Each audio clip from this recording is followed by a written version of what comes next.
할렐루야, 벌써 시한 예배가 또 한 달 이후에 돌아왔습니다. 우리가 코로나 이 시대를 겪으면서 한 가지 안타까운 것은 마스크 안에 감춰진 우리의 아름다운 얼굴을 보지 못한다라는 거예요. 여러분 계속 보고 싶으니까 계속 화면 보고 있는 거죠. 자기 얼굴 보고 싶어서. 옆에 있는 분들을 볼 때 처음 옛날부터 알았던 분들은 괜찮은데 최근에 알았던 분들은 도대체가 어떻게 생겼는지 알 수가 없어요. 그래서 좀 더 반갑게 인사하고 싶은데 그러지 못한 경우가 많죠. 근데 감사한 것은 마스크가 얼굴을 다 가린 것이 아니라 눈은 이렇게 남겨놨잖아요. 그래서 우리가 옆에 있는 분들과 함께 인사하실 때 최대한 눈으로 반갑다라는 표현을 우리가 서로에게 좀 표현하면서 함께 안녕하세요, 반갑습니다 한번 인사했으면 좋겠습니다. 시작. 반갑습니다. 옆에 있는 분들과 눈을 크게 뜨면서 최대한. 네, 감사합니다. 우리 시한 예배는 우리 다음 세대들을 하나님께 함께 양육하면서 올려드릴 수 있도록 그 마음을 드리는 그러한 특별한 예배입니다. 시한 예배 때 항상 하는 것이 있는데 세 가지 예배의 규칙이 있습니다. 여러분 지금 규칙을 까먹었기 때문에 지금 그러고 있는 거예요. 다시 한번 기억하면서 예배의 규칙을 한번 같이 읽어보면 좋겠습니다. 첫 번째 규칙입니다. 시작. 눈과 입과 귀로 경청해 주세요. 지금 눈과 귀와 입으로 경청하는 사람 6명. 지금 2명이 안 하고 있어. 내가 계속 보고 있어. 두 번째 규칙입니다. 시작. 질문에 적극적으로 대답해 주세요. 벌써 외웠어요. 대단합니다. 질문에 적극적으로 대답하는 건요, 여러분들 뭔가 텔레비전을 보듯이 그냥 그렇구나 이러고 있는 것이 아니라 예배를 함께 드리는 거예요. 여기서 목사님만 하나님을 찬양합니다 막 이렇게 예배 드리는 것이 아니라 여러분들도 아멘 저도 그렇습니다 라고 여러분들이 같이 나아가는 그러한 시간이 되었으면 좋겠습니다. 세 번째, 시작. 아멘으로 화답해 주세요. 예수님을 사랑하시는 분들은 아멘 해주시기 바랍니다. 네, 이렇게 여러분들이 함께 아멘으로 화답하면서 하나님께 영광 돌릴 수 있었으면 좋겠습니다. 지난 6월달 암송 말씀을 한번 점검해 보도록 하겠습니다. 여러분 암송 다 하신 분들 혹시 계신가요? 좀 길었죠? 그래서 오늘 좀 초성을 이용해서 힌트를 많이 드리도록 할게요. 화면을 통해서 한번 먼저 말씀을 점검해 보겠습니다. 그 다음 말씀을 다 보여주세요. 시작. 보발꾼들이 왕과 방백들의 편지를 받아가지고 왕의 명령을 따라 온 이스라엘과 유다에 두루 다니며 전하니 일렀으되 이스라엘 자손들아 너희는 아브라함과 이삭과 이스라엘의 하나님 여호와께로 돌아오라. 그리하면 그가 너희 남은 자 곧 아수르 왕의 손에서 벗어난 자에게로 돌아오시리라. 엄청 길죠. 자, 이 말씀의 설교의 제목을 혹시 기억하시는 분 있나요? 달란트 10달란트 거기겠습니다. 누구 보고 누구에게 돌아오라 뭐 이런 제목이었는데 우리 유초등부 기억 안 나나요? 누구에게요? 하나님께? 예수님께? 여호와께 돌아오라라는 제목이었죠. 자, 이번에는 초성 힌트를 드릴 테니까 이것도 어려워요. 한번 보고 한번 외워보도록 하겠습니다. 준비됐나요? 네, 시작.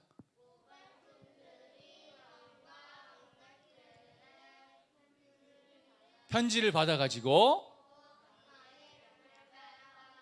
온 이스라엘과 유다에 두루 다니며 전하니 일렀으되 이스라엘 자손들아 너희는 아브라함과 이삭과 이스라엘의 하나님 여호와께 돌아오라. 그리하면 그가 너희 남은 자 곧 아수르 왕의 손에 벗어난 자에게로 돌아오시리라. 아멘. 아주 훌륭합니다. 여러분 잘하셨어요. 오늘은 마태복음 20장 말씀을 통하여서 함께 불평할 것인가 감사할 것인가 라는 제목으로 함께 말씀을 나눌 텐데요.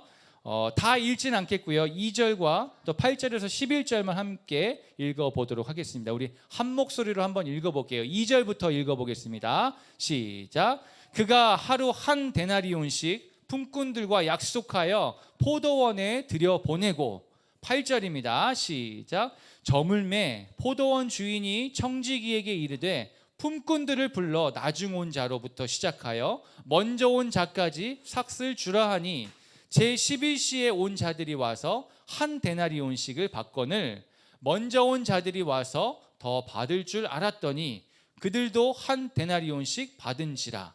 받은 후 집 주인을 원망하여 이르되. 아멘. 오늘은 20장 전체를 다루겠지만 오늘은 8절부터 11절까지만 말씀을 한번 읽어보았습니다. 제목이 뭐라고요? 불평할 것인가 감사할 것인가. 제목과 동시에 여러분들에게 처음 드리는 질문입니다. 도윤이가 장난칠 때 난 불평할 것인가 감사할 것인가. 날씨가 더운데 난 불평할 것인가 장난할 것인가. 이 질문을 여러분들이 매 순간 접할 건데 어떤 답을 할지 여러분들이 오늘 설교를 들으면서 한번 곰곰이 생각해 보았으면 좋겠습니다. 오늘 설교 말씀은요, 오늘 본문은 제목이 따로 있어요. 유명한 본문입니다. 포도원 품꾼의 비유, 포도원 주인의 비유라는 제목입니다. 이거 이따가 질문할 거예요. 여러분 질문을 맞히는 분들에게 맛있는 간식을 드리도록 하겠습니다. 무슨 비유라고요? 포도원 품꾼의 비유, 포도원 일꾼의 비유, 그 다음에 포도원 주인의 비유. 그런데 여러분 제가 예전에 비유라는 것이 무엇인지 여러분들한테 설명했는데 혹시 기억나시나요? 비유가 뭘 뜻하는 걸까요? 비유라는 것은 어떤 것을 설명할 때 좀 더 쉽게 알아듣기 편하게 설명할 수 있는 방법이에요. 예를 들어서 나 오늘 지금 기분이 안 좋아. 자꾸 내가 말하고 있는데 막 누가 떠들어가지고 난 정말 마음이 상했어. 이런 마음을 표현할 때 나 지금 마음이 돌같이 굳었어. 돌같이 딱딱하게 굳었어. 이렇게 비유적인 표현을 쓰는 거예요. 그러면 정말 마음이 속상하구나. 목사님이 정말 마음이 아프구나. 이렇게 이해할 수 있는 거죠. 또 나 오늘 기분이 너무 좋아. 유비가 정말 자세가 너무 올바르고 목사님 말씀 너무 잘 들어주고 있어서 너무 기분이 좋아. 하늘을 나는 것 같아. 막 이렇게 비유해서 표현하는 것을 들으면서 정말 기쁘구나 라고 우리가 이해할 수 있는 거죠. 비유라는 것은 그러한 것입니다. 그러한 도구이죠.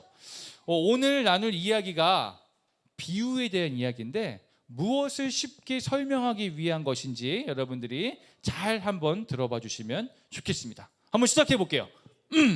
열이만 시작한다. 한 포도원 주인이 있었습니다. 누가 있었다고요? 포도원 주인이 있었어요. 여러분 포도원에 가봤어요? 포도가 굉장히 많이 열리고 이제 포도를 다 따야 되는데 주인이 혼자 못 따잖아요. 그래서 일꾼이 필요한 거예요.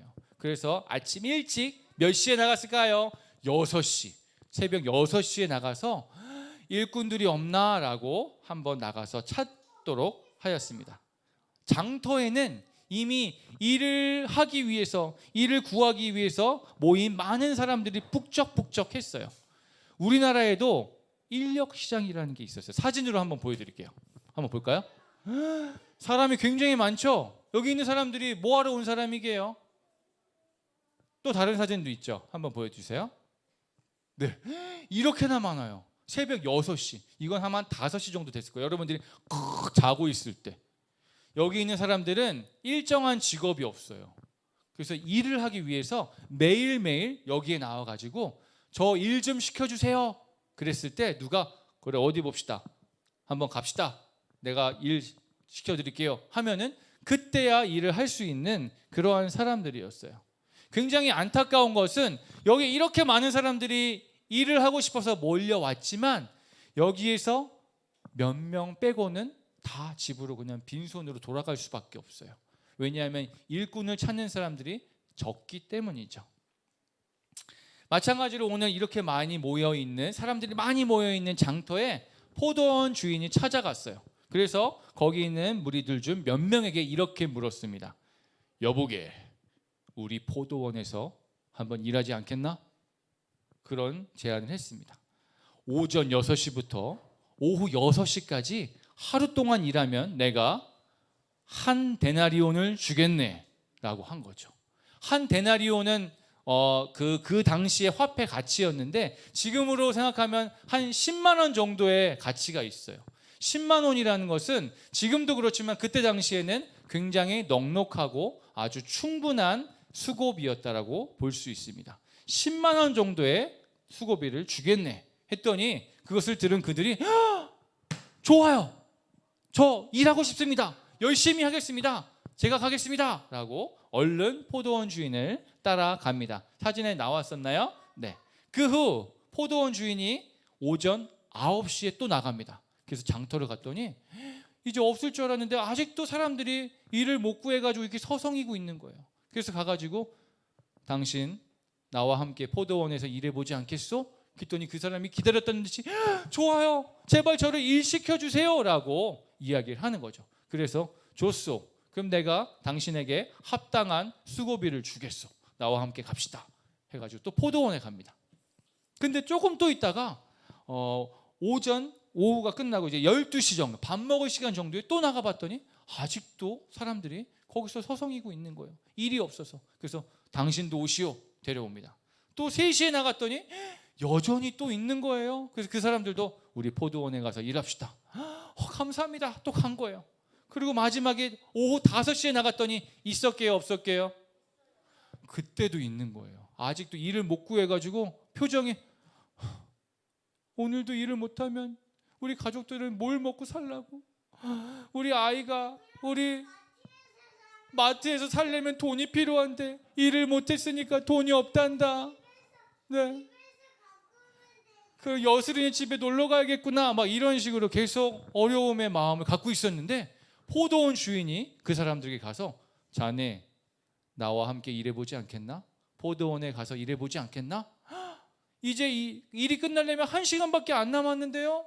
그래도 괜찮을까요? 그럼 함께 가자. 감사합니다.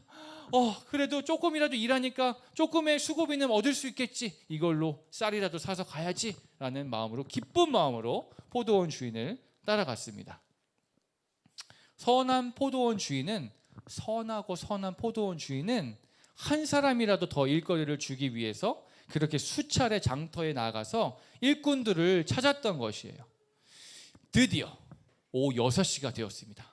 이제 일이 다 마쳐지고 해가 이제 뉴역 젖을 무렵에 자 이제 끝났습니다. 수고했습니다. 이제 다 갈 준비하시고 다 모이세요. 그날 수고비를 나눠드리도록 하겠습니다. 이렇게 이야기한 거죠. 수고 많으셨습니다. 제일 마지막에 온 사람부터 나오시면 제가 여기 있는 수고비를 드리도록 하겠습니다. 그랬더니 아까 맨 마지막에 5시에 왔던 1시간밖에 못 일했지만 최선을 다해서 일했어요. 그 사람이어가지고 감사합니다. 그래서 봉투를 받은 다음에 얼마 받았을까? 나는 분명히 1시간밖에 일하지 않았는데 한 데나리온이나 있는 거예요. 아까 말했지만 한 데나리온은 12시간 정도 일해야지 받을 수 있는 그런 큰 금액인데 난 1시간밖에 안 했는데 한 데나리온이나 주시다니 감사합니다. 그리고 가는 거야. 그랬더니 저기 뒤에서 제일 먼저 6시에 12시간 땀 뻘뻘 흘리고 진짜 제일 많이 일한 사람이 1시간밖에 안 했는데 한 데나리온 10만 원이나 받았어?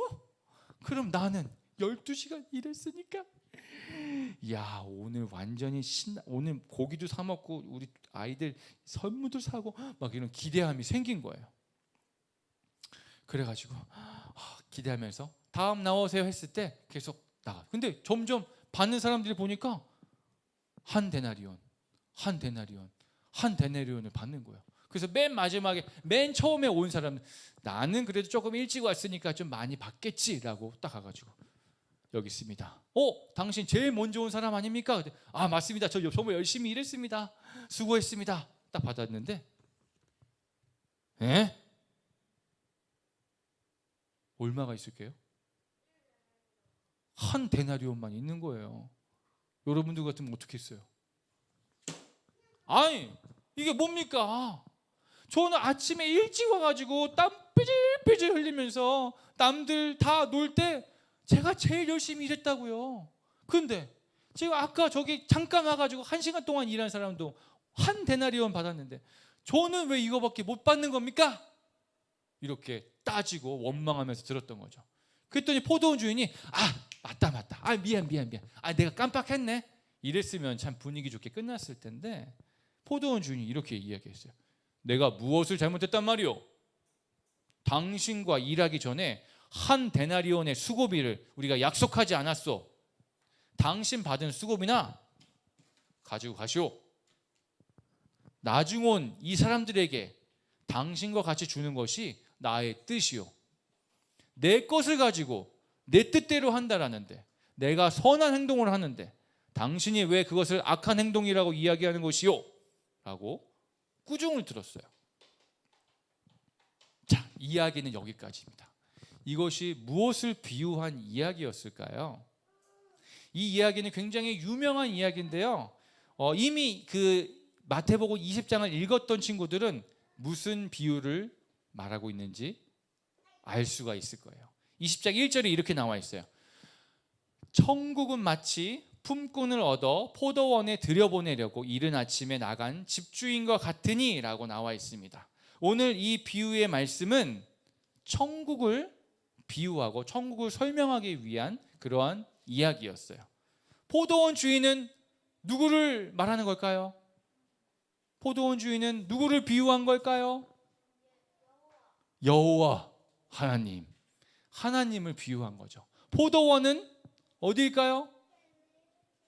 천국. 그러면 일꾼들은 천사? 하나님? 예수님? 일꾼들은 여러분들을 말하는 거죠. 여러분들. 하나님이 여러분들을 찾아가셔서 포도원에 들어가지 않겠나? 천국에 나의 집에 나라의 나라에 함께 하지 않겠나? 라고 제안하는 거죠. 그러면 한 데나리온은 뭘 의미하는 걸까요? 한 데나리온, 사람? 한 데나리온, 한 데나리온이 굉장히 중요합니다, 여러분. 한 데나리온은 구원을 의미하는 거예요. 한 데나리온. 처음에 온 사람도 마찬가지고 늦게 온 사람도 마찬가지고 다 한 데나리온을 받았잖아요. 한 데나리온은 처음에 왔던 늦게 왔건 상관없이 구원을 받는다는 것을 의미합니다. 먼저 아침 일찍 포도원에 들어온 자들은 조금 더 일찍 복음을 접하고 구원받은 사람을 비유하는 것이죠. 즉 여러분들처럼 어렸을 때부터 성경을 배우고 예수 그리스도, 즉 복음을 이미 듣고 받고 자란 사람들을 의미합니다. 그리고 마지막에 겨우 1시간 남겨놓고 포도원에 들어온 자들은 복음을 좀 늦게 받았어요. 늦게 만날 거예요. 그렇지만 똑같이 구원을 받았습니다. 그 한 예로 십자가에 예수님과 함께 달린 강도 이야기가 있는데, 그 강도 중에 2명이 있었어요. 한 명은 예수님을 보고 아이고 우리를 구원할 메시아라고 하더니 꼴 좋네, 너희가 정말 메시아라면 정말 너 우리를 한번 구원해봐 하고 같이 비웃었고 조롱했죠. 근데 한 강도는 이렇게 얘기했어요.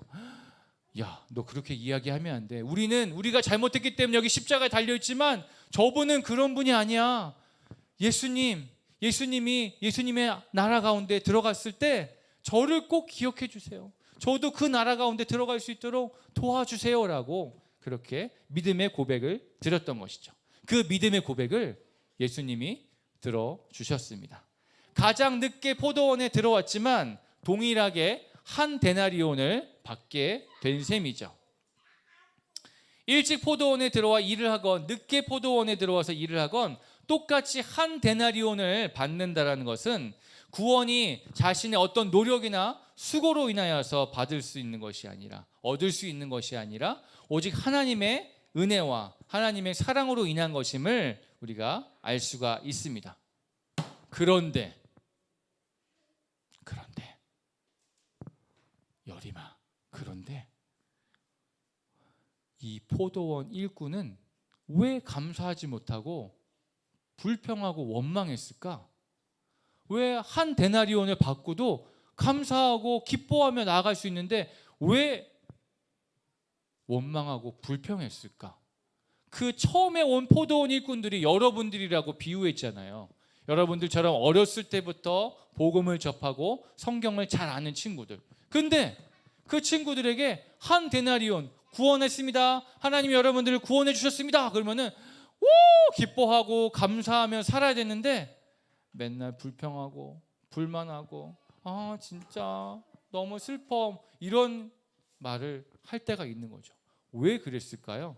포도원 일꾼은 왜 그 포도원 주인에게 이거밖에 안 줘요! 라고 불평을 했을까요? 바로 은혜를 잊어버렸기 때문입니다. 은혜를 잊어버렸기 때문입니다. 우리가 예수 그리스도의 그 값진 피로 말미암아 구원을 받았고 새로운 생명을 얻었는데 그것을 얻은 자들로서 항상 매일마다 감사합니다라는 그 고백을 가지고 살아야 되는데 그 은혜를 잊어버린 거예요. 그래서 감사의 고백이 없어진 것입니다. 어떤 목사님의 글에서 읽은 건데 한번 들어보세요. 그 목사님의 아들이 초등학교 때 축구장에 갔대요. 축구장에 가서 막 축구 경기를 본 다음에 이벤트가 열려가지고 축구공들을 막 관중석에다 막 던져주고 막 선물로 줬대요. 근데 운이 좋게도 그 목사님의 아들에게 공이 슉 날라와서 공을 탁 받았대요. 너무 기뻐가지고 아싸 했는데 옆에 여림이만한 작은 친구가 나도 저 공 갖고 싶어, 나도 저 공 줘, 막 때를 쓰는 거예요. 그래서 이 공을 딱 받아 너 기뻐하다가 너무 갖고 싶은가? 그러다가 에이 그래 너 가져 딱 줬어요. 그랬더니 그 친구가 조그만 친구가 신난다 좋다 하더니 엄마랑 그냥 갔대 집에. 나는 딱 줬을 때 정말 고마워요 감사합니다 이런 말을 할 줄 알았더니 딱 받은 다음에 신난다 그러고 집에 가버렸대. 그래가지고 그 아들이 그 공을 자기 나름대로는 나도 갖고 싶은데 이 아이가 너무 갖고 싶어 하니까 이렇게 양보했는데 한마디라도 고마워 형 이런 말이라도 했으면 좋으련만 그냥 가니까 마음이 속상한 거야. 그래서 와가지고 목사님 아빠한테 아빠 나 오늘 이런 일이 있어 너무 속상했어 이렇게 이야기한 거죠. 그래서 목사님이 이렇게 이야기해 줬다라고 합니다. 네가 공을 받은 것은 네가 아무 노력도 없이 아무 수고도 없이 받았기 때문에 그것은 은혜라고 표현할 수 있는 거야. 그것은 은혜야. 근데 그 은혜를 네가 옆에 있는 어떤 동생에게 나눠줬기 때문에 넌 정말 그거 잘한 거다. 너 정말 칭찬해 줄게. 그런데 그 은혜를 받은 그 동생이 그 아이가 감사가 없었기 때문에 그 마땅한 감사가 없었기 때문에 네가 속상했던 것 같아. 그 은혜를 받은 사람은 마땅히 감사의 표현을 해야 되는데 그것이 없었기 때문에 그 사람들은 은혜를 몰랐던 것 같아 라고 이야기하면서 내가 너 잘했으니까 더 좋은 선물 사줄게 라고 하면서 함께 위로해 주었다라고 합니다. 혹시 여러분들은 하나님께서 이미 베풀어 주신 은혜를 받고 있음에도 불구하고 그 은혜의 가운데 감사의 고백을 잊고 살지는 않은지 한번 생각해 보았으면 좋겠습니다. 입으로는 예수님 감사합니다, 예수님 사랑합니다 라고 고백하지만 실제 삶 가운데서는 불평과 불만의 표현만 하고 있지는 않는지 한번 생각해 보았으면 좋겠습니다. 여러분, 우리가 다시 감사의 고백을 회복하기 위해서는 우리가 받은 은혜를 다시 한번 기억하고 깨달아야만 합니다. 예전에 제가 근무하던 학교에서 어떤 3학년 친구에게 제가 이렇게 물었어요. 야, 맨날 너를 데려다 주려고 엄마가 너를 이렇게 데리러 오잖아. 정말 감사하지? 그랬더니 그 친구가 뭐라고 그랬게요? 정말 감사해요. 이렇게 했으면 좋으련만 아니 엄마니까 당연히 해야죠. 이렇게 얘기하는 거예요. 그래서 제가 잠시 할 말을 잃었습니다. 엄마니까 당연히 해야 된다고? 여러분들이 예수님을 통해 받은 은혜는요 당연한 것이 아닙니다. 당연한 것이 아니에요. 부모님이 여러분들을 통해 주신 은혜는요 당연한 것이 아니에요. 예수 그리스도의 희생이 있었고 부모님의 희생이 있었기 때문에 여러분들이 지금의 이 은혜를 누리고 있는 줄 믿으시기를 바랍니다. 그래서 진심으로 은혜 가운데 감사의 고백을 드릴 수 있는 여러분들이 되시기를 예수 그리스도의 이름으로 축원합니다. 우리 함께 마지막으로 찬양 하나 부를 건데요. 날 구원하신 주 감사라는 그러한 찬양의 고백이에요. 이 찬양의 가사를 보면요. 날 구원하신 주 감사합니다.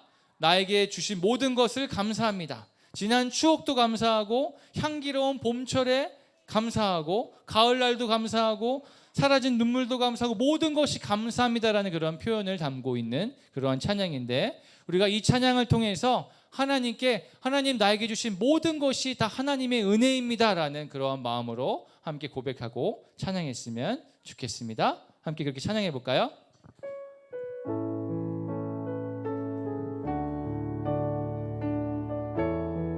한번 불러볼게요. 날 구원하신 주, 날 구원하신 주 감사, 모든 것 주신 감사, 지난 추억이 내 감사, 주 내 곁에 계시네, 향기로운 봄철의 감사, 외로운 가을날 감사, 사라진 눈물도 감사, 나의 영혼. 이번에는 응답하신 기도 감사, 거절하신 것 감사, 헤쳐나온 풍랑 감사, 모든 것 채우시네, 것 채우시네, 아픔과 기쁨도, 절망 중 위로 감사, 측량 못할 은혜 감사, 크신 사랑 길가의 장미꽃, 길가의 장미꽃, 장미 가시도 감사, 따스한 가정, 따스한 가정, 희망 주신 것 감사, 기쁨과 슬픔도, 하늘 평안을 감사, 평안을, 내일의 희망을 감사, 영원토. 우리 1절로 한 번 더 찬양하겠습니다. 날 구원하신 주, 모든 것 주심 감사, 지난 추억이네 감사, 주 내 곁에 계시네, 향기로운 봄철의 감사, 향기로운 봄철의 감사, 외로운 가을날 감사, 사라진 눈물도 감사, 나의 영혼 평안해. 여러분, 이 시간에 눈을 잠깐 감아볼까요? 눈을 한번 감아봤으면 좋겠습니다. 눈을 감는다는 거는요, 눈에 보이는 것들에 집중하는 것이 아니라 눈에 보이지 않는 하나님께 집중한다라는 표현이에요. 한번 눈을 감아보세요. 그러면서 하나님께 이렇게 좀 기도했으면 좋겠습니다. 하나님의 은혜입니다. 하나님의 덕분입니다. 내가 지금 이렇게 건강한 것, 내가 지금 이렇게 행복한 것, 내가 이렇게 좋은 환경 가운데서 하나님을 예배할 수 있는 것, 다 하나님의 은혜입니다. 다 하나님 덕분입니다. 여러분들의 작은 입술을 열어서 한번 그렇게 좀 고백해 보았으면 좋겠습니다. 또 계속 생각나는 감사의 제목들이 있다면 이 시간 우리와 함께 하시는 하나님께 그 감사의 고백을 전심으로 드리며 나아갈 수 있었으면 좋겠습니다. 함께 그렇게 기도해 볼까요? 함께 기도하겠습니다. 하나님 감사합니다. 우리 가운데 하나님의 은혜와 하나님의 사랑과 평강을 주심을 감사드립니다. 주님께서 우리의 삶을 붙들고 계시며 우리의 모든 상황 가운데서 함께 하시기에 우리가 우리의 모든 어려움 가운데서도, 모든 슬픔 가운데서도 다시 한번 기쁨을 바라보며 소망을 바라보며 나아갈 수 있음을 주님 고백합니다. 아버지, 이 시간 우리 다음 세대들의 입술 가운데서 나오는 그 작은 감사의 고백들 가운데 주님 영광 받아 주시옵소서. 하나님께 올려드리는 그 작은 입술의 고백을 통하여서 하나님 영광 받아 주시길 간절히 소망합니다. 우리 입술 가운데서 불평과 불만의 고백이 아니라, 불평과 불만의 그런 표현이 아니라 항상 하나님께서 우리 가운데 주시는 그 놀라운 은혜로 말미암아 매일매일 감사의 고백이 넘칠 수 있는 그 그런 우리 의예나무 교회 다음 세대들이 될 수 있도록 주님 그렇게 축복하여 주시고 인도하여 주시옵소서. 하나님 감사합니다. 우리가 아무것도 한 것이 없는데 우리를 그 포도원 가운데로 인도하여 주시고, 우리가 아무런 수고함도 없고 아무런 능력도 없을 때 하나님께서 우리를 붙들어 주시고 인도하여 주셔서 하나님의 나라 가운데로 인도하여 주심을 감사드립니다. 하나님이 이 은혜를 우리가 잊지 않게 하여 주십시오. 하나님이 우리를 위해서 예수 그리스도를 보내시고 그 예수 그리스도로 말미암아 그 주님께서 우리를 위해 십자가에 달려 죽으시고 부활하심으로 그것으로 인하여서 우리가 새로운 생명을 얻었음을 다시 한번 우리가 기억하며 그 은혜에 감사하며 살 수 있는 우리가 될 수 있도록 도와주십시오. 그래서 매일의 삶 가운데 우리의 입술 가운데 불평과 불만과 원망의 고백이 나오는 것이 아니라 감사의 고백, 감사의 표현, 감사의 찬양이 넘칠 수 있도록 우리의 입술을 붙들어 주시고 축복하여 주시옵소서. 이 모든 것은 은혜를 기억할 수 있을 때 가능한 것을 고백하오니 날마다 주님 다시 한번 그 은혜를 기억하게 하시고 새로운 은혜로 우리를 덮어주셔서 그 은혜 충만한 삶을 살아갈 수 있도록 이 자리에 모인 모든 의예나무 교회 성도님들 머리 위에 우리 다음 세대들 가운데 넘치도록 축복하여 주시옵소서. 지금은 예수 그리스도의 그 은혜와 하나님의 크신 사랑과 성령님의 함께 하심과 돌보심이 그 십자가의 은혜를 기억하며 매일마다 감사의 고백을 드리기 원하는 의예나무 교회 모든 성도님들 머리 위에, 특별히 다음 세대들 머리 위에 영원토록 함께 하시기를 축원하옵나이다. 아멘.